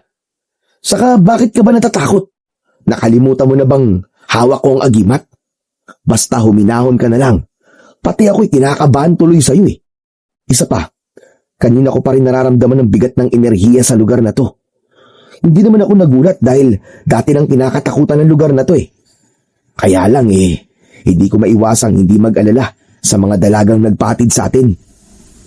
Sinagot ni Asbar ang pag-aalala ni Rodel dahil hindi raw maganda kung makikialam siya sa buhay ng mga babae kanina, kaya't wala nang nagawa ang binata, kundi ang hinintay na lamang kumalma ang loob ni Asbar. Bago sila umalis sa lugar na yon, ilang minuto ang lumipas ay nagdesisyon si Rodel na wag na munang pumasada ng kalesa. Ipapahinga na muna niya ang kabayo niyang si Asbar. Pinastol niya ito sa malawak na damuhang pag-aari naman ng kanyang amang si Mang Pilip, bago niya ito dinala sa kanilang bahay. Itinali na muna niya ang kanyang kabayo sa lilim ng puno, sa labas mismo ng bakuran nila. Pagdating niya sa tapat ng hagdanan, ay dahan-dahan siyang pumasok sa loob ng kanilang sala. Ngunit pagbungad pa lamang ni Rodel sa pintuan, ay sumalubong na sa kanya ang nagmamadaling si Mang Philip. Bakas sa mukha nito ang pag-aalala at pagkataranta. Nagmamadali itong lumabas ng bahay. Nilampasan siya nito na parabang hindi siya nakikita. May dala itong maliit na bag na naglalaman ng mga lampin na gamit sa panganganak ng kanyang inang si Aling Mera. 9 na buwan na itong buntis at batay sa pagkalito ni Mang Philip. Natitiyak niyang manganganak na ang kanyang ina. O anak, ano pang tinatayo-tayo mo dyan? Bilisan mo na't manganganak ng nanay mo! Ihanda mo na ang kabayo! Kasunod nito si Aling Mera, dala ng pagkalito ni Mang Philip. Hindi na nito naalalayan ng asawa. Kaya naman, mas lalo rin siyang nataranta dahil kitang-kita niya ang pag-agos ng tubig sa hita ng kanyang ina. Yun din ang palatandaan na magsisimula na nga ang pagsalakay ng mga aswang. Mabango ang amoy ng mga babaeng manganganak para sa mga aswang, kaya't hindi maiwasan ni Rodel ang hindi kabahan. Rodel, alalayan mo nanay mo. Bilisan mo. Bakit ba layo-layo ng iniisip mo? Ano ba nangyayari sa'yo? Tay, pambihira ka naman po. Paano ko naman po maihahanda ang kalesa kung aalalayan ko po si nanay? Kayo po kaya rito. Bilisan niyo po. Kukunin ko ng kalesa. Abay, oo nga ano. Lintik na. Hindi ko naisip yun Dalian mo anak. Napapailing na lamang si Aling Mera sa asawa na kahit hawak nito ang sariling bewang ay nagagawa pa rin itong tumawa. Mabilis naman na kinuha ni Mang Philip ang kamay ng kanyang ina para ito ang umalalay dito. Habang siya naman ay malalaki ang hakbang na lumapit sa kinaroroonan ng kanyang kabayo. Malapit pa naman ang dumilim, kaya hindi niya maipaliwanag sa kanyang sarili kung bakit bigla na lamang siyang kinabahan.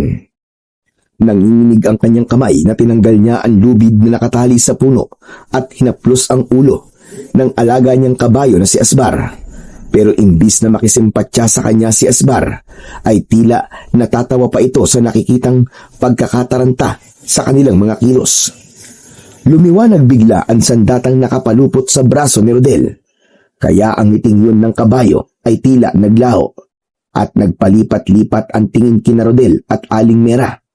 Sinabi nitong ang pagliwanag ng buhok ng kabayo ay palatandaan ng isang nagbabadyang panganib.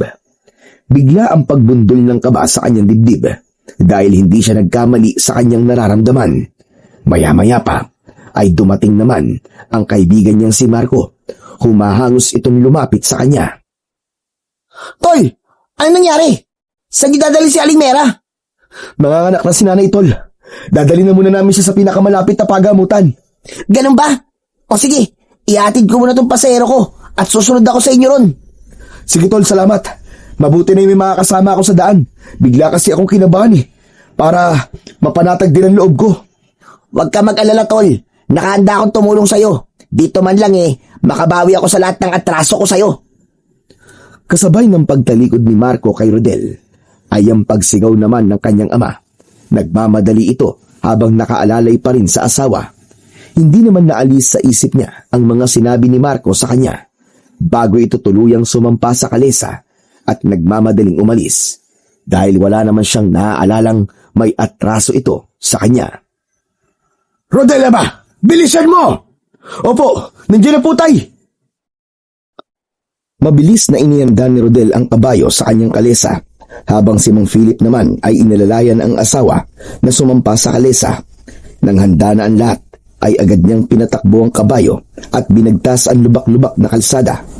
Malayo pa naman ang bayan sa kanilang baryo. Kaya naman ay una nilang dinaanan ang magpapaanak na si Kakang Ignacio. Kaya lang ay ayon sa anak nito ay may pinaanak din daw ito sa kabilang baryo. Kaya't kinailangan pa nilang dalhin sa karatig baryo si Aling Mera sa bahay ni Lola Iska. Hanggang sa naabutan na sila ng dilim sa daan. Nahihirapan si Rodel na aninawin ang daan. Kahit sinasabi ni Asbar na ito na ang bahala sa kanila, ay hindi pa rin niya maiwasan ang hindi mag-alala. Naramdaman ni Rodel ang pag-iinit ng kanyang sandata sa braso, kasunod ng paglatag ng tali ng kanyang latigo na tila nagbibigay proteksyon sa kanila. Ang nagliliyab na kulay pulang kabayo sa kanyang latigo ay sapat na para hindi basta-bastang makalapit ang mga nilalang na magtatangka sa buhay ng kanyang ina. Mabuti na lang at palaging may nakahandang gasera sa kanilang kalesa, kaya naman nakatulong yun para makita nila ang daan. Ang masaklap pa, alam niyang pagod na si Asbar at hindi pa nila kabisado ang lugar papunta sa bahay ng kumadron ng si Lola Iska. Ang ama niya ang nakakakilala kay Lola Iska.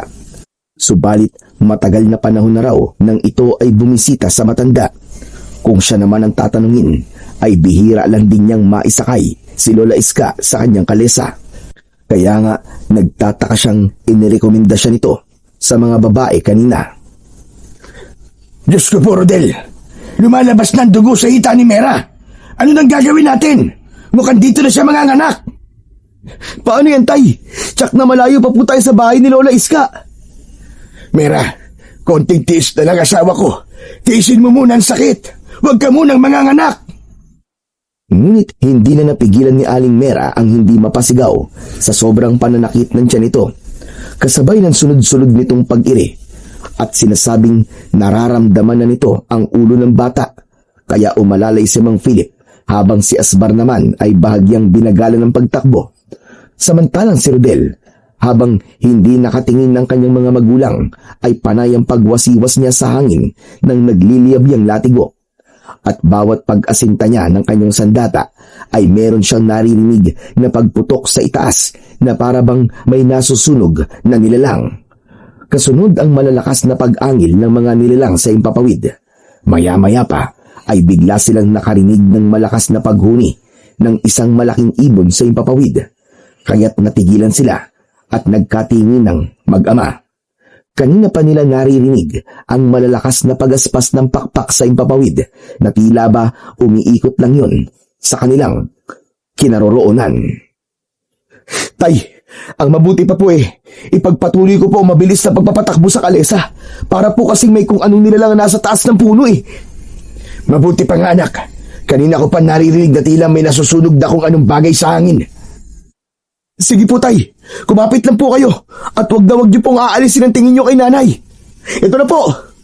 Ha! Ha! Sa muling pagpalo ni Rodel sa likod ni Asbar gamit ang tali, ay biglang umangat ang unahang paa nito.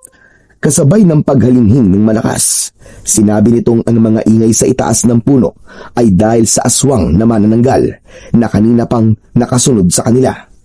Idinagdag pa nito na marami na siyang nalalagas na aswang sa bawat paghagupit niya ng latigo. Kaya naman, halos lahat na ng aswang ay nasa itaas at nakasunod sa kanila. Kung kinakailangan ay wag na raw niyang isipin na makikita ng kanyang ama ang ginagawa niya para maprotektahan ang kanyang ina. Mabuti na raw na naipon ang mga manananggal sa kanilang kinaroroonan nang sa ganun ay wala nang iba pang madamay na buntis. Kaya habang abala ang kanyang ama sa pag-aasikaso sa kanyang ina, ay tumayo siya sa upuan. Sa itaas, tumingin siya at mabilis na sinalubong ng tingin ang mga manananggal sa impapawid. Halos umabot ang mga ito sa 10 manananggal na umaangil ng sabay-sabay. Nagmistulang kulungan ang daan dahil sa madilim na pagtaklob ng mga nakadipan nitong mga pakpak. Isang malakas na paghagupit sa ere ang ginawa niya at kitang-kita niya ang pagpulupot ng kanyang latigo sa leeg ng isang nilalang. Sabay hila niya rito. Sa ere pa lang ay nasunog na ito at ang naabo nitong katawan ay sumama sa hangin. Hanggang sa bumalik ulit si Rodel sa kanyang upuan. Muling nirendahan si Asbar sa pagtakbo. Hindi pa rin napapansin ng kanyang mga magulang ang kakaibang nangyayari sa kanyang mga kamay. Sinabi rin ni Asbar na kahit saan magpunta ang mga manananggal ay hahabulin ito ng kanyang sandata. Sunod-sunod ang pagsinga nito na parabang may kinatatakutan. Yun na rin daw ang palatandaan na malapit na ang pinuno ng mga aswang sa kanilang kinaroroonan. Isang biglang paghinto ang ginawa nito kasabay ng pagtaas ng unahang paa ni Asbar. Bumundol ang kaba sa kanyang dibdib dahil bigla siyang nakaramdam ng takot sa pinuno ng mga aswang. Tumakbo ka na, Asbar! Ano ba nangyayari sa'yo? Takbo na! Pambihira naman ang kabayo mong yan, anak ko. Aba, ngayon pa nag-alboroto kung kailan nasa panganib na nanay mo. Hindi ko rin alam, Tay. Sa tingin ko po, may mga aswang po sa paligid natin. Ano? Lintik talaga. Mamamatay na lang ako sa pag-aalala sa nanay mo Dumagdag pa yung kabayo mo. Napakabwisit talaga. Ayusin mo ang ilaw mo at baka kaya hindi tumatakbo si Asbar dahil madilim sa unahan ng daan natin. Inayos ni Rodel ang ilaw ng gasera para tanglawan ang unahang bahagi ng kanilang daan. Hindi niya napansin na nagbago na ang tayo nito dahil sa kanilang pagmamadali. Kaya lang, pareho silang natigilang mag-ama nang sumalubong sa kanilang harapan ang lumulutang na nilalang. Sa una ay hindi nila maaninaw ang itsura nito dahil malamlam ang liwanag na nagmumula sa kanilang gasera. Pero nang humuni ito ng malakas na parang sa paniki, ay kumislap ang dalawa nitong pangil. Nanlaki ang kanilang mga mata. Bukod pa ron ay kitang-kita ni Rodel ang nakalawit na tila laman loob nito sa kalahati ng katawan ng halimaw. Sa kanya naisip na yun pala ang totoong itsura ng pinuno ng mga aswang na manananggal. Tay, Diyos ko po, anong klaseng nilalang yan? Kalahating katawan ng tao at sa paniki ang pakpak. Tay, sumagot ka! Anong klaseng nilalang yan? Ang mga lintik na yan, manananggal yan, anak. Kaya pala hindi umaalis ang kabayo natin sa lugar na to. Dahil nasa unahan natin ang mga aswang. Banggain mo, Rodel! Banggain mo mga hayop na yan! Murahin mo siya! Ipakita nating hindi tayo natatakot sa kanya! Dalian mo! Sumunod si Rodel sa inutos ng kanyang ama. Isang malakas na paggagupit sa likod ng kabayo ang ginawa niya dahil narinig naman ni Asbar ang sinabi ni Mang Philip at mabilis itong tumakbo. Habang si Aling Mera ay kagat ang labi na hindi inaalis ang tingin sa nilalang na nakaharang sa kanilang dinaraanan. Tila nanigas ang panga ni Rodel nang makita ang nilalang na patuloy na umaangil sa kanilang harapan. Si Asbar ang unang kumilos. Sinipa nito ang aswang. Sakalang nakagalaw si Rodel. Malakas niyang hinagupit ng kanyang latigo ang manananggal. Pero agad itong nakaiwas sa kanyang ginawang pag-atake. Humuni muna ito ng malakas bago muling lumipad sa impapawid. Kapalit nun ay ang sabay-sabay na pag-atake ng mga aswang sa kanilang kalesa. Nagpagewang-gewang ang kanilang sasakyan habang patuloy na binabangga ng mga ito ang kanilang kalesa. Tumayo si Rodel sa upuan at isa-isang hinagupit ng kanyang latigo ang mga manananggal. Kaya't lumayo ang mga ito sa kanilang kalesa. Isang malakas na paggagupit sa ere ang ginawa ni Rodel. Bumagsak ang dalawang manananggal at nagulat pa si Mang Philip sa nakitang pag-atake ni Rodel sa mga kalaban. Pero dahil sa abala sila sa pakikipagtunggali sa mga aswang, ni hindi na ito nakapagtanong at tumulong na rin ito sa pag-atake sa mga kalaban habang si Asbar ang bahala sa kanilang daan. Kaya lang, nagulat sila sa muling pagsugod ng pinuno ng mga aswang na manananggal. Nakatitig ito sa nakatayong si Mang Philip, kaya naman inakala ni Rodel na aatakihin ng aswang ang kanyang ama, kaya't mabilis niya itong hinagupit ng latigo. Humarang ang isang manananggal na parang pinoprotektahan ito ang pinuno. Tinamaan ng isang manananggal na bumalandra sa puno at tila may apoy na sumunog dito. Narinig niya ang matinis na boses ng pagsigaw ng pinuno nang makita nitong napatay ni Rodel ang alagad nito.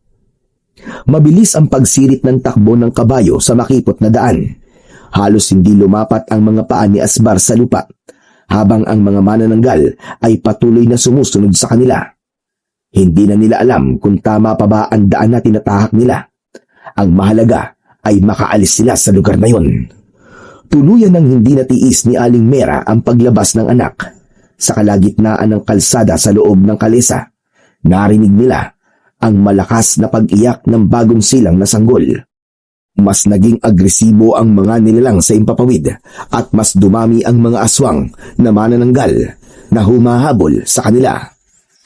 Naku po, Diyos ko naman, Panginoon ko! Saan ba nanggagaling ang mga manananggal na to? Parang hindi nauubos! Mag-focus ka lang, anak, sa pagpapatakbo ng kabayo dahil baka hindi mo mapansin ang mga sangang nakaharang sa daan. Ako na ang bahala sa nanay mo. Anak nang, ang kalintikan naman talaga, oo. Nakalimutan ko pa ang itak ko. Wala man lang tayong magagamit na sagdata laban sa mga aswang na yan. Masakit na ang kamao ko sa pagsuntok sa matigas na mukha ng mga manananggal. Hindi ko akalaing babalik ang mga hayop na yan. Bakit, tay? Dati na bang may aswang sa baryo natin?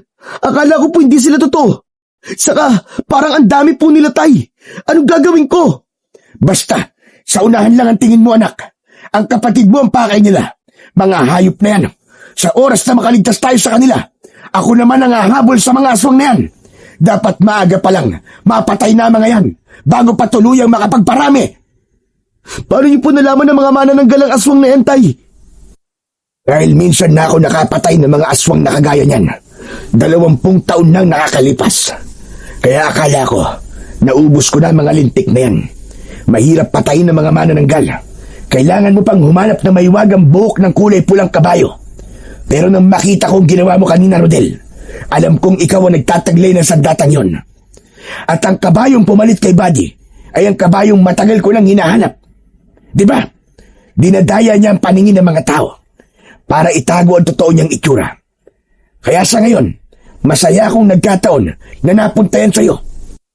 Pinoproteksyonan niya tayo laban sa mga aswang. Hindi ko siya kagad nakilala nung una kong makita si Asbar. Pero sa ngayon, sobra ako nagpapasalamat sa pagbabalik niya. Dahil alam po kasi ni Asbar na muling sasalakay ang mga aswang na manananggal. Teka, Tay. Hanggang ngayon po kasi, hindi ko alam kung anong klaseng nilalang ang kulay pulang kabayo at kung bakit sila nabubuhay sa mundo natin. Paano po nagkaroon ng kapangyarihan ng kanyang buhok? Dahil sila, ang mga kabayong gabay ng anting-anting ng sarili nilang buhok. Marami akong hindi alam na detalye sa kanila, anak. Dahil ang ama ko nakakaalam nun. Kaya lang, biglang nawala sa pangangalaga ko ang agimat dahil natapos ko ng misyon. Kaya Rodel, ingatan mo ang agimat na yan dahil kaya nitong patayin ng manananggal habang ito ay nasa impapawid. Maaari ring ituro ng gabay na pulang kabayo ang kinaroroonan ng kalahating katawan ng manananggal. May paniniwalang unahin mo munang patayin ang kalahating katawan nila para wala nang balikan ang kalahating katawan na nasa impapawid. At sa pagsapit ng umaga, ang mismong sikat ng araw ang papatay sa kanila. Umalingaw muli ang malakas na iyak ng kapatid ni Rodel. Kaya naman, mas lalong nagkagulo sa impapawid ang mga aswang na manananggal. Saglit na napatigil sa pag-uusap ang mag-ama, mas lalong binilisan ni Asbar ang pagtakbo papasok sa madilim na bahagi ng kakahuyan.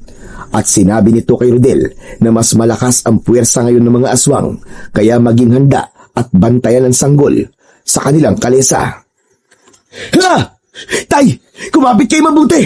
Nararamdaman kong muli silang aatake! Ha! Ha!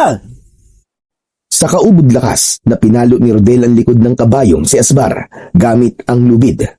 Humalinghing ito bilang hudyat ng mabilis nitong pagtakbo. Abot langit ang kabang bumabalot sa buong sistema ng pagkatao ng mag-ama dahil sa pag-aalala nila sa kaligtasan ng sanggol at ni Aling Mera. Naramdaman nila na parang may nilalang sa bubong ng kanilang kalesa, kasunod ng malakas na pag-angin ng aswang.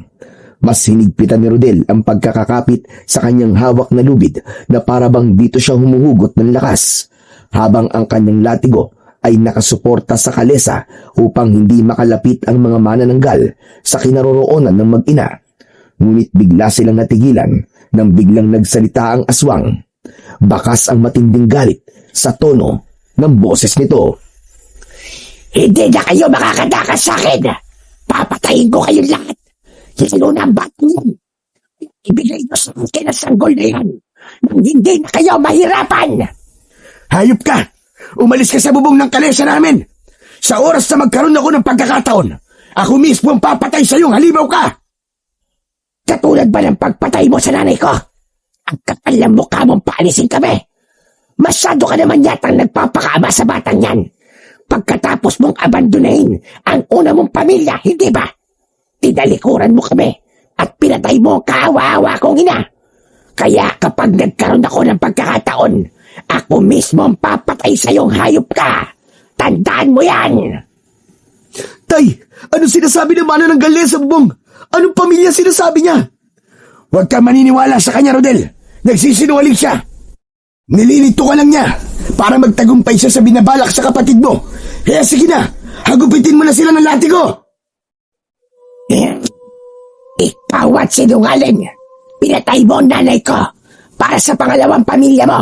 Kaya naman, ako mismo ang papatay sa inyong lahat at wala akong ititira. Magbabayad kayo sa buhay na kinuha nyo sa akin. Biglang nalito si Rodel sa kanyang mga narinig tungkol sa kanyang ama. Pero sa lahat, si Aling Mera ang nasaktan at sinabi nitong totoong may naunang babae sa buhay ng kanyang ama. Kaya may posibilidad na ang aswang na nasa bubong ng kanilang kalesa ay kapatid niya. Subalit hindi siya kagad naniwala. Imposibleng magkaroon siya ng kapatid na aswang. Wala akong pinatay, maliban sa aswang. Kaya imposibleng sinabi mong halimaw ka. Bilisan mo, Rodel. Ginagamit ng aswang na yan ang nakaraan ko para magtagumpay siya. Huwag ka maniniwala sa mga sinasabi niya. Hindi ko rin po matatanggap na may kapatid akong aswang, Tay. Binibilisan ko na po ang pagpapatakbo sa kabayo. Basta't kumapit po kayo na mabuti ni nanay. At yakapin yung maigpit ang kapatid ko. Paliliparin ko sa bilis ang kabayo kong to. Ha! Ha! Ha!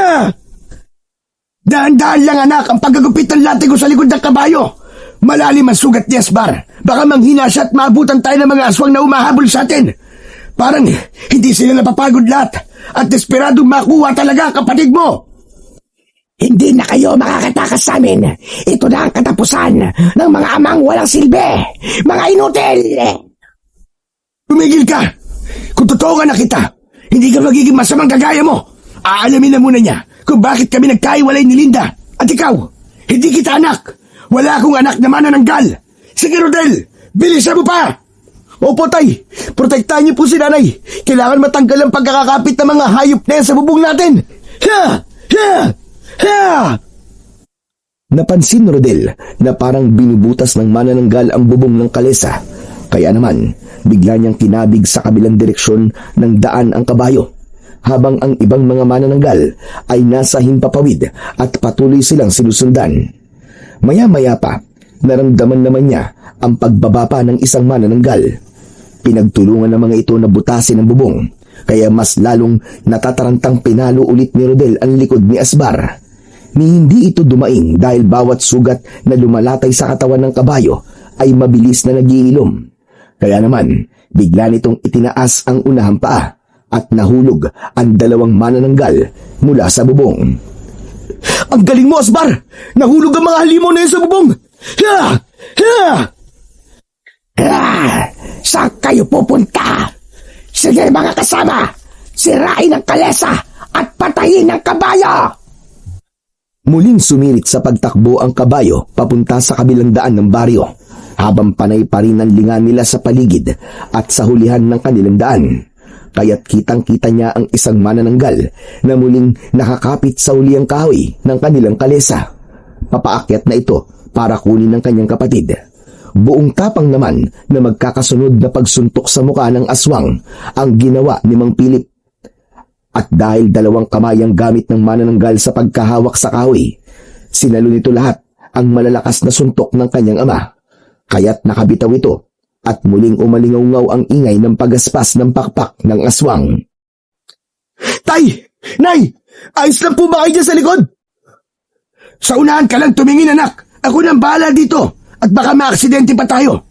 Maraming mga aswang na umahabol sa atin. Dahil mabangong-mabango sa kanila ang amoy ng sanggol. Lalo na kapag bagong silang. Kaya halos nag-aagawan sila sa pagpatay sa kapatid mo. Kaya't magmadali ka. Lintik talaga ang mga aswang na yan. Tayo pa talaga na tsempuhan. Tay, totoo po bang nagkaroon kayo ng pamilya sa una, bago kami ni nanay? Paano po kung totoong anak niyo ang pinuno ng mga aswang? At hindi lang ang tungkol sa pagpatay nila sa kapatid ko ang pakay nila, dahil balak lamang po niyang magiganti sa inyo. Hindi nakasagot si Mang Philip. Habang mabilis ang takbo ng kanilang kalesa, ay napansin niya ang pamilyar na kalesa na nakasunod sa kanila. Agad niyang nakilala ang sasakyan ni Marco. May dala itong itak at sumabay sa kanila sa pagtakbo. Anak nang, mabuti palang sumunod ako sa inyo. Kung hindi, wala kayo gagamitin panlaban sa mga aswang na umaatake sa inyo. Maraming salamat sa pagtulong mo, Tol. Sige, Tol, gamitin mo muna ang itak na to. Nakaalalay ako sa inyo. Nandito lang ako sa uli ang bahagi ng sasakyan nyo. Mag-iingat kayo, Tol. Mabilis ang kanilang pagpapatakbo ng sasakyan. Ganon din ang kabayo ni Marco. Ibinigay ni Rodel ang itak kay Mang Philip dahil meron na siyang latigo. Habang ang maririnig na ingay ay ang iyak ng sanggol. Tunog ng yabag ng paa ng kabayo at ng malakas na pagaspas ng pakpak sa impapawid. Ipinagpatuloy nila ang pagtakas sa mga aswang habang tinatahak ang madilim na daan na ang tanging tanglaw lang ay ang malamlam na ilaw ng kanilang gasera. Dahil madilim at madalas ang paglingon ni Rodel sa gawin ng kanyang mga magulang at kapatid, hindi niya naiwasan ang pagtama ng kahoy sa kanilang kalesa. Nasira ang taling nakakonekta sa kabayo, kaya't humiwalay ang sasakyan sa katawan ni Asbar. Nahulog at bumagsak sa lupa si Rodel. Pasadsad siyang bumalandra sa malaking puno. Itinukod niya ang kanyang kamay sa lupa habang ang latigo ay mahigpit niyang hawak. Tumigil si Marco at mabilis na bumaba ng kalesa. Inalalayan nito kagad ang mga magulang ni Rodel para ilayo sa bahaging yun. Tuluyan ng hinintay ni Rodel ang pagdating ng 3 manananggal. Ito na lamang ang natitira sa mga aswang dahil napatay na niya ang iba. Tayong dalawa magtos! Ako ngayon ang harapin mo! Isang malakas na pagsipa sa ere ang pinakawalan ni Asbar bilang pagsang-ayon sa mga sinasabi ni Rodel, habang ang kanyang ama naman ay tumabi sa kanya para makipaglaban rin sa mga aswang gamit ang itak. Pagmasdan mo, Philip, ang gagawin ko sa pamilyang pinili mo kumpara sa amin ang nanay ko. Ano bang pinagsasasabi mo? Sino ka ba talaga? Talaga bang binura mo na ako sa buhay mo? Wala kang karapatang tawaging tatay ko. Kaya Philip, makinig ka. Ito na ang araw na pinakahinihintay ko. Ang patayin ng taong pumatay sa nanay ko. Kung ganun, si Linda, siyang manananggal na napatay ko. 20 taon na ang nakakaraan. Pero ang buong akala ko, iniwan niya ako at inilayo kanya sa akin. Wala akong alam. Maniwala ka. Hindi ko alam na aswang kayo ng nanay mo. Hindi siya aswang nang kayo ay magsama. Naging aswang siya dahil nalaman ng nanay ko na may anak ka na sa babaeng ipinalit mo sa kanya. Kaya mamamatay kayo sa mga kamay ko ngayon din. At wala akong ititira sa inyo. Dahil sa ginawa mo sa nanay ko, naging dahilan din yon para magpakamatay ang lolo ko. Huli na, hindi ko na siya naabotang buhay. Bibigyan ko sila ng katarungan sa pamamagitan ng pagkuha sa buhay mo. Anak, patawarin mo ko. Hindi ko alam. Maniwala ka. Wala akong alam sa mga nagawa ko. Huli na para sa paghingi mo ng tawad sa akin dahil hindi mo na may babalik ang buhay ng nanay ko. Tay, anong ibig sabihin nito? Totoo ba sinasabi niya? Totoong anak mo siya? Patawarin mo, Cordel. Alam ni Meran tungkol sa una kong pamilya. Pero ang alam ko talaga ay iniwan lang ako ni Linda. Wala akong alam na may anak ako sa kanya. Itinaas ni Asbar ang unahang paa nito at narinig ni Rodel ang sinabi ni Asbar. Ang babaeng nagsasalita ay ang presensyang nararamdaman nito sa lugar kung saan nila inihatid ang 4 na dalaga, kaya maaaring isa sa kanila ang kanyang kapatid. Sana nga mali ako. Marisa, ikaw ba yan? Sa biglang pagbabago ng anyo ng aswang, ay tila tama ang pangalang tinawag ni Rodel. Natigilan nito nang magsalita si Rodel, pero hindi naging hadlang yun para hindi umatake ang mga kasama nito. Hindi natinag si Rodel. Hindi rin niya hayaang masaktan ng kanyang mga magulang at kaibigan nang dahil sa paghihiganti ng kanyang kapatid. Umalis si Asbar sa kanyang tabi at hinarap nito ang ibang manananggal na una nang umatake sa kanilang kinaroroonan. Si Rodel ay iniwan na rin ang natitigilang si Mang Philip. Hindi ito makakbang para lumaban. Takot na takot ito na masaktan ng anak. Kinausap niya si Asbar at sinabi nitong dadalhin siya nito sa kinaroroonan ng kalahati ng katawan ng mga aswang. Naunang lumipad sa impapawid ang mga manananggal at inatake ng mga ito ang tumatakbong si Rodel sakay ng kanyang kabayo. Tuluyang naiiwas niya ang mga ito sa kanyang mga magulang. Malalaki ang hakbang ng paa ni Asbar habang ang latigo ay panay ang wasiwas sa ere. Tinamaan niya ang kasama ng kapatid niya at bumagsak yun ng pasadsad sa lupa. Nasunog ang katawan nito at tuluyang naging abo. 2 na lang ang nakikipag-unahan sa kanila sa pagpunta sa kalahating katawan ng mga ito. Ngunit makapangyarihan ang kulay pulang kabayo. Nauna silang dumating sa kinilalagyan ng kalahati ng mga katawan nito. Akma na sanang hahampasin yun ni Rodel ng hawak niyang latigo, ay biglang sumigaw ang kapatid niyang si Marisa. Wag! Ako ang biktima rito! Kaya ako ang dapat na mabuhay! Hindi, ate. Pareho lamang tayong biktima. Pero hindi ko hahayaang patayin mo ang tatay ko. Totoo ang sinasabi niya. Wala siyang alam sa mga nangyari sa'yo. Hindi ikaw ang nasa kalagayan ko. Kaya mo nasasabi ang mga yan. Kayo ang pumatay sa alaga ko si Buddy. Kaya walang dahilan para hindi ko gawin to. Akma na sanang hahampasin ni Rodel ang kalahating katawan ng kanyang kapatid. Bigla naman siyang inatake ng isa pang manananggal na kasama nito. Iniumang nito ang matulis na kamay sa kanyang muka at saktong ilang dipa na lamang ang layo nito sa kanya. Mabilis na humarang ang kanyang kapatid. Bumagsak si Marisa sa lupa at ipinaliwanag ni Asbar na kontra sa manananggal ang kuko ng kapwa nila aswang. Kaya bumundo ng kaba sa dibdib ni Rodel. Maya-maya pa ay dumating na rin si Mang Pilip, sakay ng kabayo ni Marco. Mabilis na bumaba ang mga ito sa kabayo.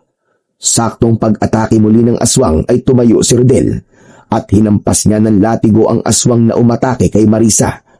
Napuluputan yun sa leeg at kasabay ng paghiklas niya ay nasunog naman ito. Muli niyang binalingan ang manananggal na ngayon ay nasa braso ni Mang Pilip. Habol ang sariling hininga nito habang nakatingin sa muka ni Rodel. Agad siyang lumapit dito at siya ang umalalay kay Marisa. Wala naman akong balak na totohanin ang pagpatay ko sa inyo. Ang gusto ko lang naman, malaman ni tatay na nagkaganito ang buhay ko. Ate, bakit mo yung ginawa? Bakit ka umarang? Pareho lamang tayong anak at walang alam sa nangyari. Patawarin mo ko, Rodel. Pero masaya ako nang makita kita sa sakayan. Alam ko agad na ikaw ang kapatid ko. Anak, Diyos ko, patawarin mo ko sa mga nagawa ko, anak. Bakit naging aswang ka? Bakit kayo nagkaganito? Dahil sa galit, tay. Hindi ako pumatay sa alaga mong kabayo, Rodel. Patay na yon nang dumating kami. At marahil yun ang nakita ng mahiwagang kabayong kasama mong tumulong sa'yo.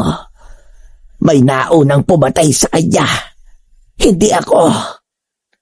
Tumingin si Marisa sa nakatayong si Marco, kaya't napaatras ito.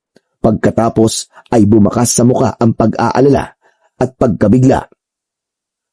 Kung ganon, ikaw, Tol. Ikaw, Marco, pumatay sa kabayo ko. Bakit? Tol, hindi ko naman sinasadya yun eh. Nadala lang ako ng galit at inggit sa'yo. Patawarin mo ako, Tol. Pero pinagsisisihan ko na ang mga nagawa ko. Tol, buhay ng kabayo ko nawala nang dahil sa inggit na sinasabi mo.